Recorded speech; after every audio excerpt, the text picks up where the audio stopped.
안녕하세요. 저는 올해 35살 싱글맘입니다. 제 딴에는 나름 통쾌한 일이 있어서 이렇게 글을 쓰게 되었어요. 전 남편은 제게 독한 불려우라고 말을 하는데 글쎄요. 제 이야기를 여러분들이 들어봐 주세요. 저는 눈에 넣어도 아프지 않을 예쁜 딸이 하나 있습니다. 딸은 곧 초등학교에 입학할 나이예요. 딸의 부모인 저와 전 남편이 이혼한 일은 몇 년 전으로 거슬러 올라갑니다. 전 남편과 저는 회사 일을 하다 만나게 되었어요. 거래처인 제 회사를 전 남편이 찾아오면서 눈이 맞았죠. 2년을 꽉 채워 연애를 했고 이 남자라면 내 미래를 맡길 수 있겠다 싶어서 결혼까지 약속했습니다. 연애부터 결혼까지 모든 과정이 순탄했고 잘 살고 있었어요. 직장도 그만뒀습니다. 신혼 시절도 너무너무 행복했어요. 너무 행복해서 불안할 정도였죠. 그래서였던 건지 제 행복은 산산조각이 났어요. 제가 아이를 가지게 되면서 말이에요. 다른 사람들도 저처럼 극단적으로 살이 쪘는지는 모르겠네요. 저는 딸을 정말 힘들게 가졌어요. 선천적으로 몸이 약했던 터라 유선을 2번이나 겪었습니다. 정말 어렵게 지금의 딸을 낳게 되었죠. 아무래도 그 전에 아이를 2번 잃었던 터라 금이야 오기야 귀하게 딸을 키웠어요. 곤히 자는 딸을 보며 얼마나 행복했는지 모릅니다. 저와 남편의 예쁜 곳만 쏙쏙 빼닮은 아이여서 더욱 예뻤죠. 바람 불면 날아갈까, 쥐면 으스러질까. 제가 유난스럽게 키우긴 했습니다. 딸아이 출산 뒤로는 딸만 챙기기 시작했어요. 그 과정에서 온갖 과정을 겪으며 처녀 시절에는 50kg도 나가지 않았던 몸이 어느덧 85까지 나가게 되었습니다. 제 키가 163cm거든요. 한마디로 거구가 되었죠. 딸을 챙기느라 쪘던 살을 되돌릴 타이밍을 놓쳐버렸습니다. 처녀 시절엔 여리여리한 몸매였던 저는 육중한 몸을 가지게 되었어요. 그런데 임신으로 인한 살은 정말 빠지지가 않았습니다. 제 딴에는 노력을 정말 많이 했어요. 아이가 잠들면 틈틈이 홈트레이닝을 했고 식단 조절도 했죠. 갓난아이를 하루 종일 케어하면서 몸을 관리하는 것도 사실 쉽지는 않았습니다. 남들은 출산하고 나서도 살이 쭉쭉 빠진다던데 저는 그러지도 않았죠. 그 당시 남편은 저에게서 여자로서의 매력을 찾지 못했던 것은 당연히 이해했습니다. 제 남편은 몸 관리를 정말 잘했었거든요. 그래서 제가 한심해 보였던 모양이었죠. 점점 늘어나는 폭언들에 마음의 상처를 많이도 받았습니다. 아직까지도 크게 상처를 받았던 순간 중 하나는 여름철 복날에 남편 몸보신을 해주겠다고 땀을 뻘뻘 흘리면서 삼계탕을 끓이고 있었는데 입에 담기도 힘든 모욕을 정말 아무렇지 않게 내뱉더군요. 엄청 상처였죠. 스트레스도 받았습니다. 그러다 보니 저도 먹는 것으로 스트레스를 풀게 되더라고요. 변명이라 하면 할 수 없지만 남편이 육아를 도와주었다면 이렇게까지 살이 찌진 않을 거라는 생각도 드네요. 아이의 육아는 무조건 제 몫이었거든요. 퇴근하고 나서도 피곤하다는 이유로 한 번을 봐주지 않더라고요. 아빠와의 애착 형성도 중요하다고 수십 번도 더 말을 했지만 귓등으로도 듣지 않았죠. 퇴근 후에 남편 보고 운동 갔다 올 테니까 아이 좀 봐달라 말을 하면 정말 한심하게 쳐다봤고 피곤한데 귀찮게 좀 하지 말라며 화를 냈어요. 괜히 아이 핑계 대지 말라고 하면서 말이죠. 그럴 때마다 정말 내가 알던 사람이 맞나 싶더라고요. 그때부터였던 것 같아요. 남편의 퇴근은 점점 늦어졌습니다. 어디냐고 묻는 전화와 문자에 답장은 돌아오지 않았고 틈틈이 외박까지 하기 시작했죠. 어쩌다 일찍 퇴근하거나 집에 있게 되는 날에는 살이 많이 찐 제게 온갖 폭언을 했습니다. 참 치욕스러운 말들을 했죠. 저희 부부 사이는 날이 가면 갈수록 파국에 이르렀어요. 당연히 부부간의 사랑을 확인하는 횟수도 줄어들었죠. 남편은 제게서 여자로서의 매력을 느끼지 못했고 전 남편의 폭언에 갈수록 상처만 남았으니까요. 그러던 어느 날 남편의 옷을 세탁기에 넣으려 했습니다. 혹시 주머니에 물건이 있을까 손을 넣었는데 며칠 전에 제게 주지 않았던 립스틱을 샀던 영수증이 나오더라고요. 그때 알았어요. 남편에게 여자가 생겼던 사실을 말이죠. 매번 야근이니 회식이니 집에 늦게 들어오고 외박도 밥 먹듯이 했었지만 저는 남편의 말을 믿었습니다. 아니, 어쩌면 믿고 싶어 했던 건지도 모르겠네요. 그런데 제가 보기에도 제 모습이 예쁘지 않아서 큰 소리를 치지 못했어요. 화를 내며 남편에게 당신 미쳤냐? 소리 한번 지르지 못하겠더라고요. 그 이후에도 스트레스를 받게 되면 저는 먹는 것으로 풀었습니다. 화가 나면 아이 앞에서 소리를 지를 수도 남편에게 화를 내지도 못한 저는 멍청하게 스스로를 망치는 길을 선택했죠. 음식을 먹는 제 모습을 보면 전 남편은 정말 질린다는 듯이 또 먹는 거 보라며 한심하다는 듯 쳐다봤어요. 네, 저도 아주 잘 알아요. 저도 매일 거울을 받는걸요. 제가 옛날과는 다르게 여자로서 매력도 없고 먹을 것에 집착하는 제 모습도 스스로가 싫었습니다. 그래도 그게 남편의 외도가 정당화될 수 있는 이유는 아니잖아요. 아이의 육아를 단 한 번도 도와준 적 없었으면서. 남편은 회식이나 동호회니 밖으로 나다닐 때 자유시간 하나 없었거든요. 살 뺄 시간도 주지 않았으면서 제 탓만 하는 남편을 보고 저는 더 이상 가망이 없다고 느꼈습니다. 매일 이혼을 입에 달고 사는 남편을 보니 그래, 이혼이 낫겠다 싶더라고요. 살이 쪘단 이유 하나로 외도를 정당화하는 남편을 보니까 저도 숨 좀 쉬면서 살고 싶었습니다. 하지만 아이에게 아빠를 빼앗는 것은 아닌가 싶어서 참 많이 망설였어요. 수백 번의 고민 끝에 저희는 이혼을 하게 되었습니다. 다행스럽게도 아이는 제가 데리고 살게 되었죠. 저는 친정으로 들어갔습니다.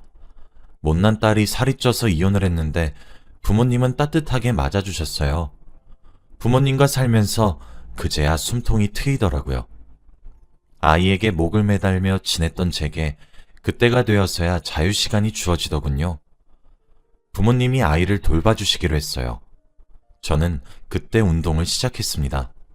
사람이 참 이렇게까지 독해질 수 있나 할 정도였어요. 스트레스를 받았다 하면 온갖 배달 음식을 시켜서 먹을 것으로 푸는 습관도 싹 뜯어 고쳤습니다. 매일 고구마, 두부, 샐러드, 닭가슴살만 먹었고 아이를 부모님이 도맡아 주시면 그 시간은 모두 다 운동하는 데 쏟았죠. 그렇게 빠지지 않던 살들이 점점 빠지기 시작했고 옛날 모습으로 완벽하게 돌아가진 못했지만 53kg까지 빠졌어요. 인간 승리였어요. 30kg 넘게 뺐으니까요. 살을 빼면서도 의지가 무너졌을 때도 참 많았습니다. 전 그럴 때마다 살찐 저를 비웃으며 외도를 일삼았던 남편의 얼굴을 떠올렸어요. 그렇게 독하게 살을 뺐죠. 그 사이에도 남편과 딸은 면접 교섭권 때문에 주기적으로 만나야 했습니다. 남편은 친정으로 직접 아이를 데리러 왔기 때문에 저는 나가보지도 않았어요. 아이 교육 문제나 일이 생기면 휴대폰으로 소통만 했었죠. 처음엔 남편에게 돌아온 모습을 보여주며 비웃어주고 싶었던 마음이 가득했지만 시간이 갈수록 이제 와서 이게 다 무슨 소용이겠나 싶더군요. 살이 다 빠지고 나서도 남편과의 만남은 자제했습니다. 처녀 시절처럼 늘씬한 몸을 가지게 되니 저도 참 많이 밝아졌어요. 매일 우중충하게 살았었는데 웃을 일도 많이 생겼죠.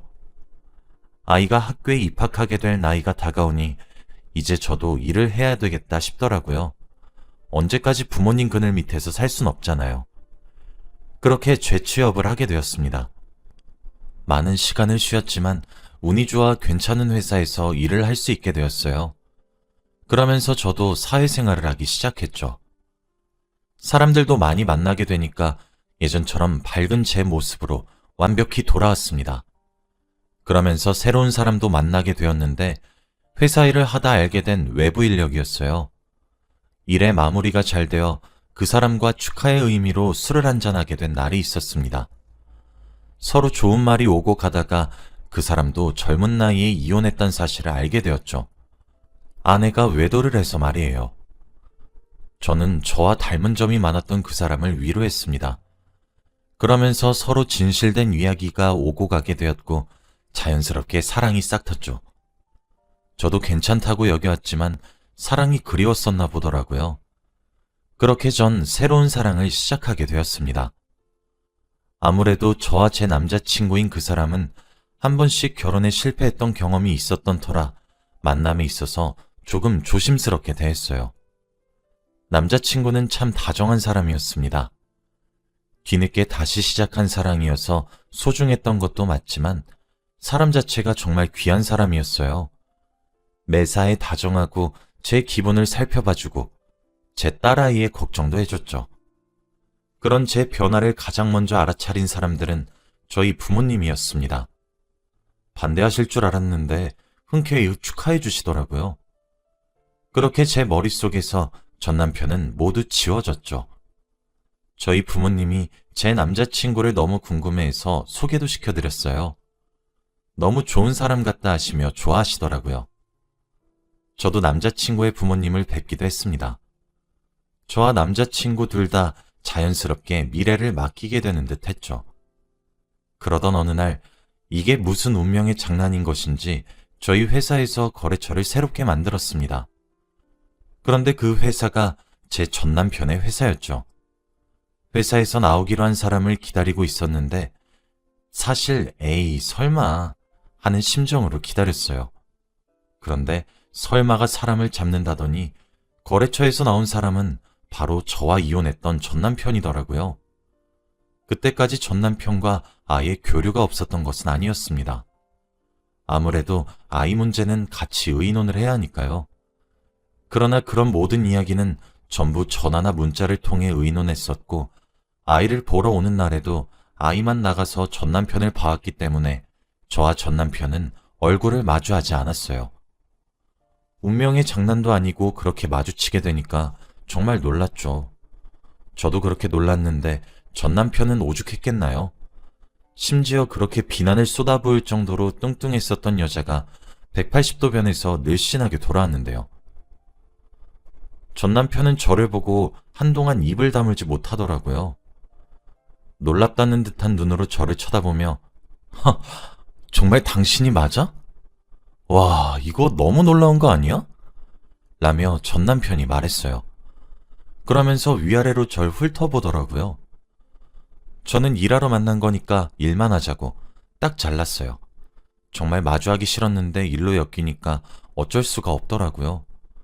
사적인 감정으로 회사에 폐를 끼칠 순 없는 노릇이니까요.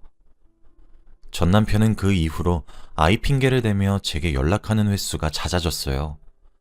사실 전 남편에게 받은 모욕과 치욕이 잊혀지지 않아 독한 마음으로 다이어트를 할 수 있었던 것도 맞지만 실제로 전 남편과 만나게 되면 그 초라했었던 시절의 나로 돌아갈 것 같아서 무서웠거든요. 그래서 만남을 피해온 것도 있었습니다. 전 남편은 그 이후로 일로 인해 만나게 되는 자리는 아이를 만나든 자리가 되든 끊임없이 저를 만나려 들었어요. 저는 점점 불편해졌죠. 사적인 일로 연락하지 말란 제 말도 무시하고 일방적인 태도더라고요. 그러다 결국 전 남편은 제게 다시 합치자고 제안을 했습니다. 딸아이의 교육 문제로 만나서 상의하자는 말만 믿었던 제가 참 순진했죠. 전 남편은 저더러 사실 나 그렇게 당신이랑 갈라서고 후회 진짜 많이 했다? 오죽 당신이 나한테 잘해줬어야지. 우리 딸 서영이를 봐서라도 다시 합치는 게 어때? 언제까지 서영이 아빠 없는 자식으로 살게 할 순 없는 노릇이잖아. 그렇지 않아? 라고 하더라고요. 저는 우리 이혼한 거 당신이 제안한 거야. 내가 이혼하자는 말에 알겠다고 했을 때 옳다구나 했던 것도 당신이잖아. 왜? 내가 살 빼서 옛날처럼 돌아오니까 다시 만나고 싶니? 그리고 나 지금 만나고 있는 사람이 있어. 서영이가 왜 아빠가 없어? 낳아준 아빠랑 내가 지금 이야기하고 있는데. 그냥 지금처럼 살자. 라고 했죠. 전 남편은 갑자기 태도가 변해서 길길이 날뛰더라고요. 뭐? 아니 그게 무슨 소리야. 친부가 두 눈 시퍼렇게 뜨고 살아있는데 당신 남자 맞나? 미친 거 아니야? 라며 소리를 버럭버럭 지르는데 웃기지도 않더군요. 저는 소리 지르지 마. 내가 왜 미쳐? 당신이랑 갈라섰고 우린 남남이야. 내가 남자를 만나든 재혼해서 다시 가정을 꾸리든 그게 당신이랑 무슨 상관이야? 이딴 말 꺼낼 줄 알았으면 이 자리에 안 나왔어. 애 핑계대면서 오라가라 하지 마. 알겠어? 라고 쏘아붙였어요. 저는 그치지 않고 내가 진짜 스스로가 비참해서 그때는 미처 말하지 않았는데 나랑 결혼했을 때 당신이 밖에서 여자 만나고 다녔던 거 모를 줄 알아? 당신 출장이다, 회식이다, 취미다, 뭐다 하면서 밖으로 싸돌아다닐 때 서영이 육아는 내팽개쳐놓고 여자 만나러 다녔었잖아.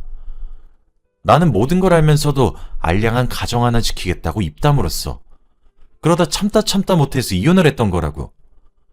내가 그때 당신 이혼 소송하지 않은 걸 천만다행으로 여겨. 그래놓고 어디서 이렇게 뻔뻔하게 재혼하자 들이밀어? 넌 양심도 없니? 라면서요. 남편과 이혼했을 때는 제가 외도하는 것을 알고 있다는 티를 하나도 내지 않았거든요. 너무 비참해서요. 아마 남편도 제게 들키지 않았을 거라고 철석같이 믿었을 겁니다. 아니, 그때는... 이라며 말을 흐리는 남편에게 저는 쐐기를 박았어요. 당신이랑 나 만나는 이유는 오롯이 서영이 하나 때문이야. 난 아직도 한 번씩 악몽을 꿔. 알아? 여자이기 전에 사람으로서 듣기 힘든 모욕적인 언행에 외도를 밥 먹듯 한 사람이 대체 무슨 낯짝으로 뻔뻔하게 얼굴을 들이밀어? 내가 살 이렇게 뺀데 당신이 보태준 거 있어? 나 지금 진지하게 만나는 사람 있고 당신과 합칠 생각 추호도 없어. 서영이도 그 사람 잘 따르고 있고. 그놈의 친부 자리 뺏을 생각 추호도 없으니까 이대로 살자. 알겠어? 라면서요. 불안해했었던 것과는 달리 남편이 바뀐 제 모습에 설설기니까 정말 통쾌하더라고요. 전 남편은 아이를 만나러 올 때 제가 같이 나오길 바랬고 아이 문제를 제외한 후 쓸데없는 연락을 하기 시작했어요. 그때마다 사실 똑같은 사람이 된 것이라 비난받아도 할 말 없을 정도로 제가 전 남편으로부터 들었던 말들을 그대로 돌려주었죠. 어찌나 통쾌하던지 제가 이렇게 못됐었나 싶더라고요. 그러다가 어이가 없는 일이 생겼습니다. 어느 날 제게 모르는 번호로 연락이 오는 겁니다. 그래서 전화를 받았는데 글쎄 전 남편은 재벌은 난 못 준다더니 저와 이혼한 후에 외도를 했었던 여자랑 살림을 차렸던 모양이더라고요. 혼인신고는 하지 않고 동거만 하는 모양이었죠. 그래놓고 살이 빠져 예뻐진 제게 다시 들이댔던 거였습니다. 듣는 내내 어이가 없어서 기도 안 차더라고요. 저는 제가 결혼해서 가정을 꾸렸었던 당시에 그쪽도 제 남편이랑 붙어먹고 제 가정을 파탄낸 원인이세요. 지금 왜 저더러 소리 지르고 화를 내는 건지 영문을 모르겠네요. 전 남편과 제가 주고받은 연락을 한번 보세요. 내가 원인인 건지 전 남편이 제게 질척거리는 건지 확인 제대로 해보시라고요. 저도 만나는 사람이 있고 제게 저딴 식으로 저질스럽게 들이대는 거 골치 아파요. 그쪽이 남자 관리를 잘하던가요. 다짜고짜 전화 와서 이게 뭔가요? 라고 했죠. 전화를 걸어온 여자는 맞는 말만 하는 제 말에 대꾸를 할 말이 없는지 아무 소리 없이 전화를 뚝 끊더군요. 외도로 가정을 파탄낸 그 여자는 막상 자기가 비슷한 일을 겪어보니 참을 수 없었던 모양인 건지 전 남편과 헤어졌나 보더라고요. 그 뒤로 전 남편은 저더러 원망이 가득한 연락을 했어요. 마치 제가 자기 사랑을 찢었다는 듯 말이에요. 저는 그건 내 탓이 아니야. 당신 탓이지. 그러게 누가 여자에 미치래? 내가 연애했었던 시절에 왜 당신이 이런 하찮은 사람이었던 걸 몰랐던 건지 후회가 된다. 내가 찢은 게 아니라 당신이 날 버렸고 그 여자도 당신이 버린 거야. 날 버리고 그 여자를 택한 거면 잘 살기라도 하지 그랬니? 재벌은 난 못 준다더니 당신이 딱 그 말 그대로네. 모두 당신이 자초한 일이잖아. 지금 누구 탓으로 돌리는 거야? 한심하기 그지없다. 제발 이런 쓸데없는 일로 연락 좀 하지 마. 알았어? 라며 비난했어요. 사람 앞일은 모른다더니 그렇게 잘난 맛에 사는 사람이 버려져서 정신을 못 차리는 꼴을 보니 정말 우습더라고요. 통쾌하기도 했어요. 저도 몇 년 전까지만 해도 사는 것이 지옥 같았는데 그거에 비하면 엄청 작지만 그래도 100분의 1 정도는 깨닫는 것 같아서 고소했습니다. 전 남편은 그런 저보고 피도 눈물도 없이 독한 여자래요. 지금 아이의 아빠인 자신을 두고 남자에 미쳐 사는 여우라고 비난하는데 여러분들도 그런 것 같나요? 저는 제 새로운 사랑인 남자친구와 알콩달콩 연애를 잘하고 있고 딸아이와도 행복하게 살고 있어요. 이게 행복이구나 싶은 날들의 연속입니다. 전 남편이 제게 줬던 상처들의 일부랄지라도 돌려받아 괴로워하는 모습을 보니 사실 절로 웃음이 나오기도 해서 내가 너무 못된 것은 아닐까 싶기도 해요. 하지만 그렇다고 여자에 미쳐 살았던 가정을 버렸던 전 남편을 용서하고 싶진 않아요. 그냥 저를 위해, 제 딸을 위해 못된 사람으로 사는 것이 더 이로울 것 같거든요. 못된 놈들은 천벌을 받는다고 전 남편이 더 큰 벌을 받길 바라는 마음도 큽니다. 앞으로도 얽히게 될 일이 많을 것 같지만 옛날과 달리 현명하게 쳐나갈 거예요. 전 나름대로 통쾌한 일인데 제 글을 읽으신 여러분들은 어떻게 느끼실지 모르겠네요. 부족한 글이지만 읽어주셔서 감사합니다. 여러분들의 가정은 평안하시고 행복하길 바라며 글을 마칩니다. 감사합니다.